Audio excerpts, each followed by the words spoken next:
Kesko nuk ka qenë në gjendje të paguaj plotësisht borxhin milionash as 4 vjet pasi u gjobit nga zyra e regulatorit për energji.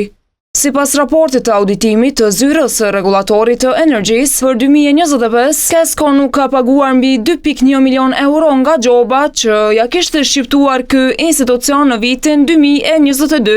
Vlera totale e gjobës ishte 8.4 milion euro për shkelje të konstatuara në lidhje me blerjen e energjisë, pagesat dhe nominimet.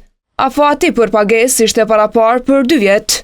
Andaj, deri tash, Kesko ka paguar 3 këste, por jo edhe të 4-tin. Nga dokumentacioni shqyrtuar gjatë auditimit është konstatuar se deri në shkort 2026 obligimi për pagesën e këstit të fundit ende nuk ishte përmbushur, duke mbetur si llogari të arkëtueshme për ZRE-n. Kështu, edhe pasojat për paron publike ZKA vlerëson se janë shumë të mëdha.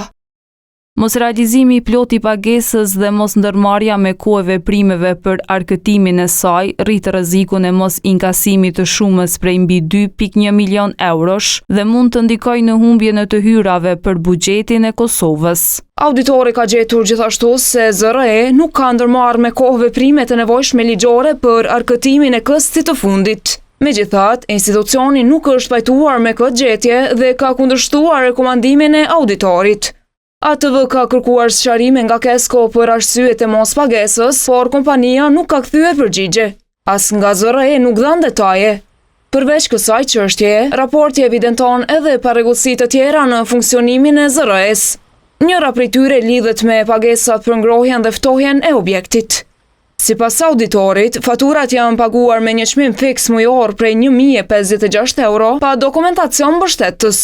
Parregullsi janë konstatuar edhe në menaxhimin e pasurisë, pasi një pjesë e saj nuk ishte regjistruar me kohë në sisteme përkatëse. Për të gjitha këto gjetje, ZRE tash ka afat 30 ditë për të dhënë sqarime më të hollësishme pranë zyrës kombëtare të auditimit.